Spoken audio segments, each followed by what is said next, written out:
زبردست. اچھا شیخ، ابھی آپ نے شرک کا ذکر کیا، تو آج کل ایک سوشل میڈیا پہ ایک پنڈی کے پیر ہیں، وہ مائک کے اندر باقاعدہ وہ شف کر دیتے ہیں اور لوگ جو ہیں وہ ہزاروں میں لائنیں لگا کے کھڑے ہیں. تو آپ سمجھتے ہیں کہ یہ جعلی پیر جو ہے؟ آپ کے علم میں ہے کہ یہ جو مسمرزم ہے جی اور اس قسم کے یہ جادو اور یہ تسخیر، یہ چیزیں یہ شیاطین کے پاس بہت زیادہ ہے. جی یہ بہت ہے. آپ کو لوگ بتائیں گے یہ جو اسود انسی جس نے نبوت کا دعویٰ کیا، اس کے پاس کیا کرشمے تھے. مسیلمہ کذاب 200 سال سے زائد اس کی عمر تھی، اس کے پاس کیا کرشمے تھے. اور ذو عمر اور ذو کلا، بخاری میں ان کا تذکرہ آتا ہے، جیسے کہ حضرت جریر بن عبداللہ البجلی کے ہاتھ پہ وہ مسلمان ہو گئے. جریر بن عبداللہ البجلی نے اس زمانے میں، آپ کو پتہ کہ یہ میڈیا، یہ ٹیلی فون، یہ ذرائع ابلاغ، یہ چیزیں تھیں، یمن سے ان کو لے کر کے کہا کہ پیارے پیغمبر صلی اللہ علیہ وسلم کی خدمت میں آپ کو لے جاتا ہوں. ہمارا نبی ایسا، اس کی پیشانی ایسی ہے، اس کے دانت مبارک اس قسم کے، اس قسم کا خوبصورت ہے. جریر بن عبداللہ البجلی وہ خود اتنے خوبصورت تھے، اس کے بارے میں مشہور تھا کہ یوسف احد الامہ، حضرت عمر نے فرمایا کہ اس امت کا یوسف یہی ہے. تو جب ان کو لے کر کے، ان کے پاس اتنے کرشمے تھے وہ زمانے جاہلیت کے، انہوں نے کہا آپ جس نبی کا تذکرہ کر رہے وہ اتنا خوبصورت ہے، اتنا خوبصورت ہے، تو ہمیں مدینہ نہ لے جاؤ، اس کا انتقال 3 دن پہلے ہو چکا ہے. یہ بخاری میں موجود ہے. آپ دیکھیں نا کہ نہ ٹیلی فون ہے، نہ کچھ ہے، کچھ بھی نہیں. کہتا آپ جس نبی کا نقشہ ہمارے سامنے پیش کر رہے ہیں، ہم غلام ہیں، آئیں گے ملیں گے، ابو بکر سے ملیں گے، لیکن یہ ہے کہ آپ کے دیگر دوستوں سے فی الحال ہماری مصروفیت ہے. مسلمان تو ہو گئے جریر بن عبداللہ البجلی کی، یہ بخاری آپ کو سنا. لیکن یہ کہ جس شخصیت اور جس عظیم ہستی کا ذکر خیر آپ کر رہے ہیں، اس کا انتقال ہو گیا. چنانچہ جریر بن عبداللہ البجلی وہ تو چونک گئے، ان کو تو ہلا کر کے رکھ دیا کہ وہ جیسے آگے وہ گئے، قافلہ آگے. کسی قافلے سے پوچھا کہاں، قافلہ والے بھی افسردہ ہے، کہاں سے آ رہے؟ مدینے سے آ رہے، کئی دن سے وہاں سے نکلے. پیارے پیغمبر کا کیا حال ہے ان کا؟ تو وہ کہنے لگے کہ جی 3 دن پہلے اللہ کو پیارے ہو گئے. تو یہ کرشمے یہ ہوتے ہیں، یہ سب کے پاس. یہ آپ کو میں بتاؤں کہ یہ جنات منات کا میں اتنا ماہر ہوں کہ آپ سوچ بھی نہیں سکتے. اچھا جی، آپ سوچ بھی نہیں سکتے اس کا. اور بلکہ آپ کو یہ بھی بتاؤں کہ اگر آپ زیادہ مجھے چھیڑیں گے نا، تو میں جن کو یہاں سے امریکہ میں کہہ دوں گا کہ تو نکل جا، انشاءاللہ جائے گا. لیکن میں یہ کم کرتا نہیں ہوں. اچھا سمجھے، یہ کسی کی صداقت کی دلیل نہیں، یہ اس کی پیری کی نہیں ہے. سب سے بڑا پیر جنید بغدادی کے بقول وہ ہے جو نبی کی سنت کا پابند ہو، سبحان اللہ، بالکل ایسے دین کا پابند ہو. یہ ہواؤں میں اڑنا، یہ یہودیوں کے پاس اس وقت جو جادو ہے ہواؤں میں اڑنا، یہ ہندو بھی اڑتے رہے ہیں. اور یہ جو ہمارے مشائین اور اشراقیین جو فلاسفہ کے 2 طبقے ہیں، ان کی تفصیلات میں جا کر کے فیثاغورس، بطلمیوس، اور یہ آپ کو بتا دوں گا تو آپ حیران ہوں گے ان کے پاس کیا سے کیا کرشمے نہیں تھے. یہ ساری چیزیں کوئی ایسی ان کی حیثیت نہیں ہے. پیر کی زندگی کو دیکھو، نماز بھی نہیں پڑھتا، قرآن و سنت سے واقف بھی نہیں ہے، لیکن ماشاءاللہ اس کی کرامتیں دیکھیں. وہ کرامت نہیں ہے، اور اپنے منہ سے وہ کہتے ہیں جی میں تو بڑی میری بہت اچھی کرامتیں ہیں. اور اچھا شیخ، یہ جو جنات کی آپ نے بات کی، تو یہ باقاعدہ آپ نے یہ علم بھی کسی سے سیکھا؟ علم یہی ہے الحمدللہ رب العالمین، بسم اللہ سے لے کر والناس تک جو ہے نا، اس کے سامنے وہ ہیچ ہے. ان کی بدماشی آپ نے دیکھا کہ یہ آسمانوں تک جاتے، مورچے بنا کر کے وہاں فرشتوں کی میٹنگ ہوتی تھی، اس کو بھی سنتے تھے. حضرت اقدس صلی اللہ علیہ وسلم کی دعاؤں سے ان پر پابندی لگی، بارڈر بندی ہوگی، سرحد بندی ہوگی. اب اس سے آپ دیکھیں کہ وَأَنَّا كُنَّا نَقْعُدُ مِنَ الْمَقَاعِدِ لِلسَّمْعِ فَمَنْ يَسْتَمِعِ الْآنَ يَجِدْ لَهُ شِهَابًا رَصَدًا. اب کوئی بھی چوری چھپکے سے اگر کان لگاتا بھی ہے تو اس کو آپ دیکھیں گے چمکتا دمکتا تارا میزائل کی طرح اس کے پیچھے پڑ جاتا ہے. اور یہ الا من خطف الخطفة فأتبعه شهاب، اچک لیتا کسی بات کو چوری چھپکے سے، فأتبعه شهاب ثاقب، چمکتا. یہی آیت ہے، اور اسی سے اس آیت کو بھی اگر آپ پڑھیں گے تو ناچنا شروع کرے گا وہ جن والا آدمی جس پر جن آ گیا. یہ وہی میزائل ہے. میزائل والی آیت بھی خود، میزائل خود بھی ان کے لیے ہے، اور آیت بھی اس قسم کی بھاری ہے.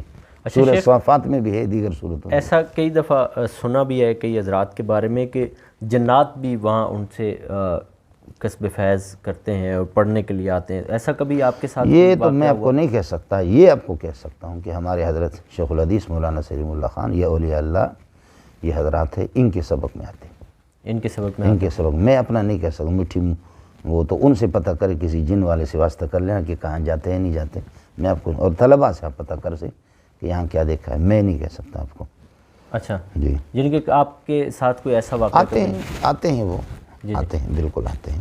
اور وہ جو کوئی عملیات کا کام کرے اس سے پتہ کرو، جی جی وہ ان کا حق ہے۔ وَأَنَّا مِنَّ الْمُسْلِمُونَ وَمِنَّ الْقَاسِطُونَ، ہم میں ظالم بھی ہے اور ہم میں مسلمان بھی ہے، ان میں اچھے لوگ بھی ہیں۔ وہ مولانا تقی صاحب کی کتنی تقریریں سنتے ہیں، وہ راوڑ میں کتنے لاکھوں کے تعداد میں، اور راوڑ میں بھی ہے، اور وہ اللہ آپ کا بھلا کرے، ان میں ہر قسم کی، ان میں بھی اسی طرح دیوبندی، بریلوی، جماعت اسلامی، اہل حدیث، یہ سارا چکر ان میں بھی ہے، شافعی، مالکی، حنبلی، حنفی، یہ سارے چکر۔ سورہ جن جو 29واں پارہ ہے اس میں آپ دیکھیں۔ تو شیخ ابھی کتنا وقت مطالعہ کرتے ہیں تدریس کے دنوں میں یا عام دنوں میں؟ عظمت بھائی مطالعہ ہم کرتے نہیں ہیں، مطالعہ ہم سے کروایا جاتا ہے۔ ظاہر اگلے دن کلاس میں آپ دیکھیں کہ اس میں یعنی یہاں ایک دو تفسیریں رکھی ہوئی ہے، جی جی یہ کچھ مفسرین ہیں جس نے تفسیریں جنہوں نے لکھی ہے جی جی وہ بھی سبق میں شریک ہے، جنہوں نے قرآن کی تفسیریں لکھی ہے، باہر ملک سے آئے ہیں، تفسیریں بھی ان کی چھپی ہے، وہ سبق میں بیٹھے ہوئے ہیں۔ آپ کے درس میں جی بیٹھے ہاں ہوئے؟ جی ہاں، وہ سبحان خدا جانے کہ اس نے کس طرح تفسیر لکھی ہے، لیکن یہ ہے کہ وہ اس قسم کے بہت سے آپ آئیں تو میں آپ کو ابھی ملاقات کرا دیتا ہوں، جن کی تفسیریں باہر کی دنیا میں بھی ہے لیکن وہ بیٹھے ہوئے سبق میں ابھی بھی بیٹھے ہوئے ہیں۔ تو اس وجہ سے ان کا خوف ہوتا ہے، ان کی برکت ہے، ان کی جوتیوں کا صدقہ ہے کہ میں آپ کو بتاؤں کہ میں اگر رات کو 11 بجے یہاں آتا ہوں، 12 بجے آتا ہوں تو بخدا کبھی 2:30 بجے 3 بجے تک مطالعہ کرتا ہوں، صبح فجر کے بعد پھر مجھے پتہ ہوتا ہے کہ یہاں ٹرخانا ان کو آسان نہیں ہے، اور آپ نے محسوس کیا ترجمہ پڑھانا وہ میرے بائیں ہاتھ کا کھیل ہے، ترجمہ تو کوئی مسئلہ نہیں، مسئلہ گرامر جو اس میں چلتا ہے نا وہ اتنے مشکل ہے، وہ گرامر وہ اتنی مشکل ہے کہ یہ کسی کا، اور آپ کو تو خوش بھی ہونا چاہیے کہ ہندوستان اور پاکستان میں اس گرامر کے روشنی میں پڑھانا شاید ہی مجھے کوئی اور نظر نہیں آ رہا۔ یہ آپ کے ملک کی نیک نامی ہے، یہ آپ کے اللہ آپ کا بھلا کرے، آپ کے ملک کے لیے ایک عظیم ایک خوشخبری ہے، اور باہر کی دنیا، اور آپ انڈیا میں جائیں گے، آپ ایران میں جائیں گے، جو سنی برادری ہے قرآن کے شوق رکھنے والے، برطانیہ، امریکہ میں بھی جائیں گے، اور لوگ آئے ہیں، تو ان سے آپ پتہ کریں گے کہ جو علم سے جن کا تعلق ہے وہ اس کی کتنی قدر کرتے ہیں۔ اس کا عام ترجمہ سے تعلق نہیں ہے، عام ترجمہ سے نہیں ہے۔ یہ میں نے عرض کیا کہ ابھی آپ کی ملاقات ان مفسرین سے بھی کرا دیتا ہوں کہ وہ بھی بیٹھے ہوئے سبق میں۔ شیخ آپ تدریس کو ظاہر اتنا وقت دیتے ہیں، پھر اس کے بعد اسفار بھی ہوتے ہیں آپ کے، تو تصنیف و تالیف کا سلسلہ ہم نے بہت پہلے آپ کی کتاب دیکھی تھی، تو اب بھی تصنیف و تالیف کا سلسلہ ہے؟ میرے خیال میں عظمت بھائی تصنیف لوگوں نے بہت تصنیفیں کی ہے، اور ان کی تصنیفوں کی چلت اتنی نہیں ہے جتنے میں نے شاگرد بنائے، جی جی اتنے بنائے ہیں کہ آپ سوچ بھی نہیں سکتے، یعنی اس عمر میں، اور مزید اللہ تعالیٰ نظر بد سے ادارے کو بچائے، آمین۔